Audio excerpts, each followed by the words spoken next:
One of the primary questions that parents will ask is how safe is the environment at Capstone? In other words, will my son go through there and be taken care of and be safe? And we have a great safety protocol and a great safety record, and I want to talk about that a little bit so parents will know. The first thing is our facility, like our ropes course and our protocols on boats and canoes and kayaks, etc.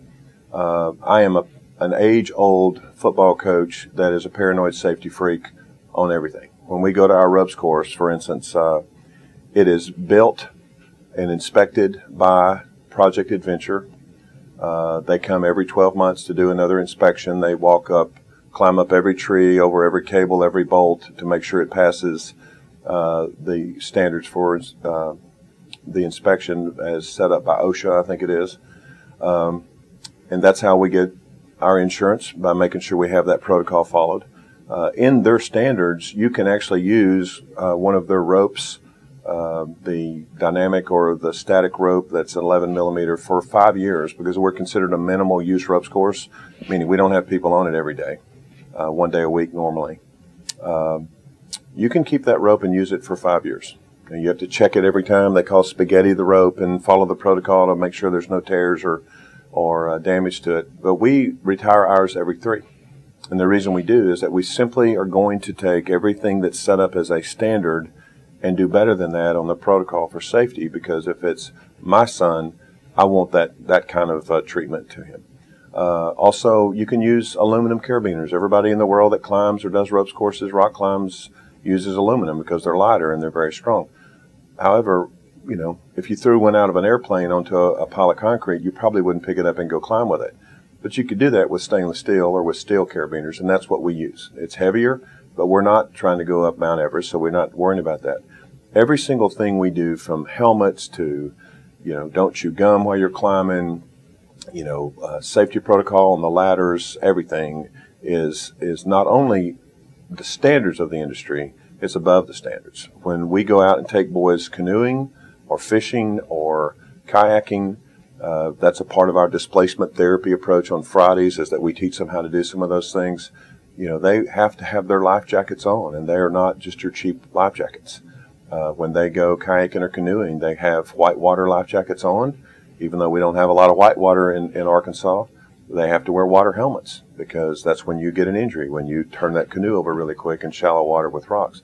So everything that we do, as far as activities, riding in the car, they have to have their seatbelt on, is something that we would do if it was our children. So we want to make sure parents know that we do the same thing with their children. When it comes down to emotional safety, or safety from the other residents as far as bullying and being picked on, etc., most of our boys have been picked on. There are some of them that have grown, not really grown, but passed to a different developmental stage where now they are trying to bully, but that's the vast minority. The vast majority have been bullied, if not 100%. And so this is a great opportunity for us when we start seeing a situation where a kid's going to pick on another kid by saying something to them like, "Oh yeah, right, I'm sure you can do that." And it gives us opportunity to jump in to not only make that person safe, but to be able to help the person who's making a critical comment to see, you're switching that because that's what you've heard from other people.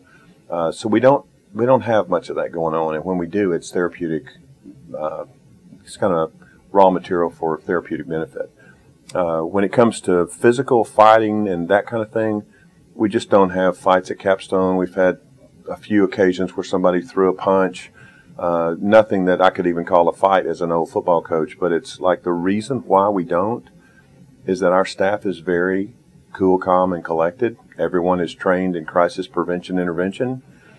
Everyone loves kids and knows that when a kid kind of throws up his protector and his porcupine quills come out, that underneath that there's hurt.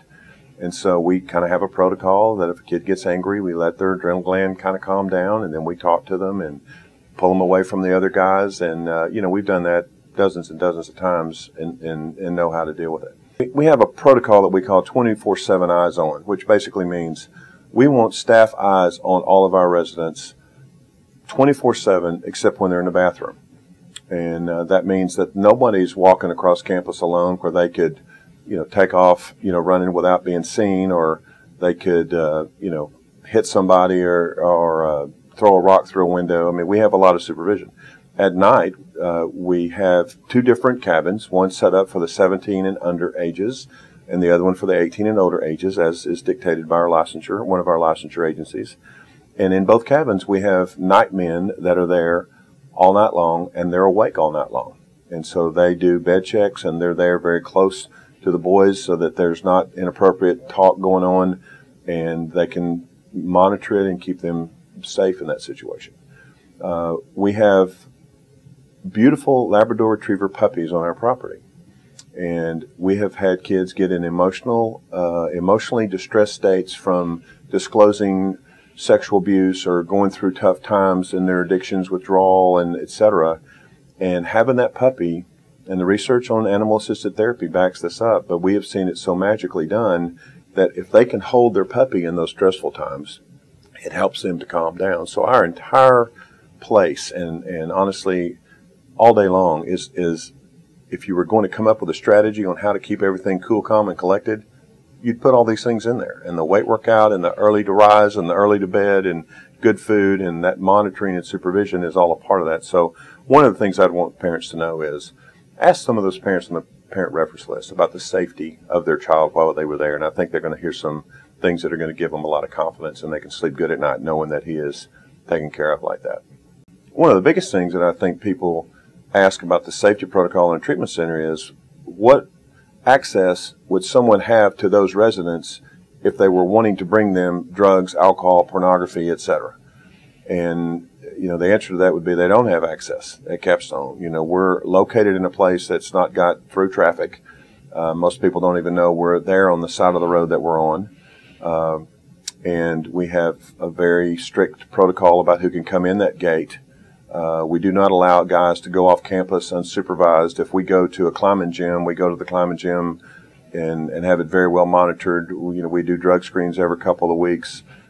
We do not go out in public like some programs. They'll go to a public school, or they'll have free access to their siblings coming and visiting. And ours has a protocol that protects them from somebody being able to get drugs in and being able to get pornography in. They don't have access to the internet when they are on the computer for school or something. It's closely monitored with firewalls and those kind of systems in order to keep them safe. I mean, you imagine this.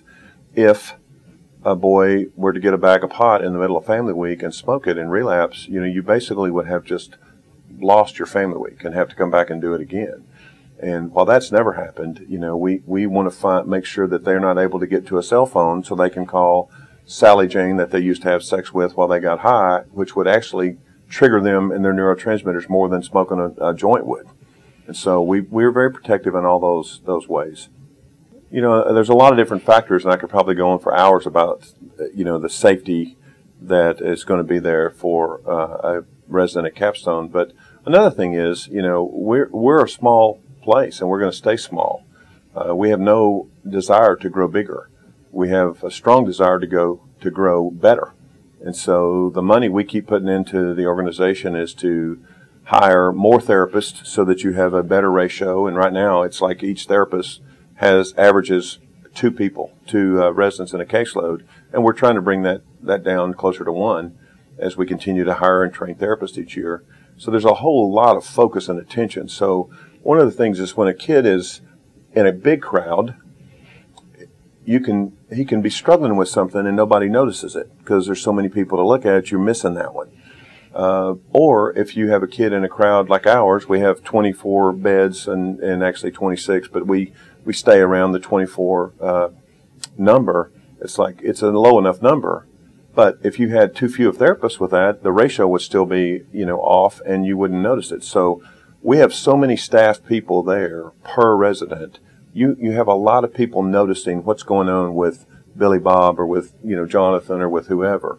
And so that kind of an attention is like, hey, something's wrong with him. I saw him in the weight room and he looked like something was bothering him. When I'm in the workout and I'll see that, I'll go ask. Or we have an email system where a night staff person or another person will notice something, and they'll put it in the email of FYI. For your information, something was going on with this resident. And that also includes a positive write-up, meaning they did something good, and we wanted people to know about it. So there's a whole lot of focus on what's going on with a kid that it would be impossible for a kid to have something going on emotionally, internally, and it not get noticed pretty quickly.